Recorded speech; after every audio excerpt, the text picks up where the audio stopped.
Money, money, money, money. ESPN sports business analyst Darren Ravel. I said that's a really stuffy title, Darren. But we got such good a cool stuff. dude. You have an article up on ESPN.com right now. It dives into what some of the top stars in the NBA really make. It's super fascinating. You said you worked on this article for over a month.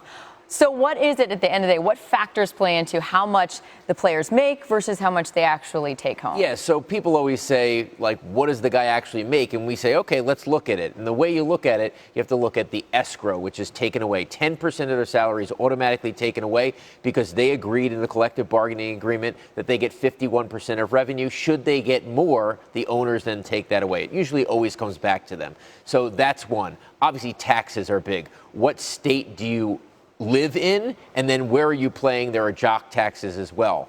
So we looked at this whole thing, and we found out that for the most part, these guys are getting a haircut of 45 to 55%, which is then people say, well, why do athletes go broke? Well, some of it has to do with the fact that you look at the first number and you spend based on that first number that you get, and that is not your paycheck.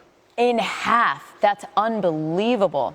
Let's rip through some of these names. LeBron James, his gross pay scheduled to be about $33 million, just over that. How much of that will he actually? Okay, so let's just take you through it. So he loses that 10% because of that escrow. He's got the federal taxes. Obviously, there's no difference there. He's a resident of the state of Ohio. Agent fees, we assumed about 3%. 401k, you can only take $18,000 out. Then he gets the escrow back. That's that $1.6 million from last year. That's taxed. And then there's something, a shortfall this year, which is interesting. Each player got about $350,000 back because there was a shortfall because they did not get the 51% of the revenue. So they got their escrow back plus that. And there you see LeBron James gets 50% of what he starts with. I mean, no one's sitting at home going $16.5 million. We feel really bad for you. No, that's not what this is for. But that is nuts to see. More than $33 million cut in half. Pretty crazy. All right, so moving on. Steph Curry scheduled to make over $34 million. What's he actually going to see? Okay, so this is the one that's more fun, although I don't think Steph Curry thinks it's more fun.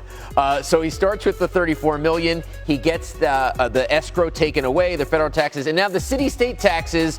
13.3%. That is the most onerous state as far as taxes. California, go live in Nevada and fly in every day. That's my idea. Then the agent fees to 401k, he gets that escrow back. But remember, he was only making like $12 million last year. So, and then the shortfall. So his net is 44%. So he loses, he's losing 56% of what he starts with. Oh, my gosh. And this is a big reason why we saw Derek Carr deferring all the money when his contract finally got done with it. Because eventually he's going to get to Nevada, which is the whole difference between Nevada and California, which is the most onerous and no state income tax. My goodness. Let's get to Paul Millsap, who spent 4 years with the Hawks in Atlanta. He's now in Denver. How does that play out for him? Right. So he signed a 3-year, $90 million deal with Denver. And now, Millsap is, although he's the third in gross behind Curry and LeBron, LeBron's actually number one, even though he's behind Curry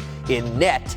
So Paul Millsap is number 2 in net. He leaps ahead of Steph Curry, despite the fact that Steph Curry makes about $4 million more.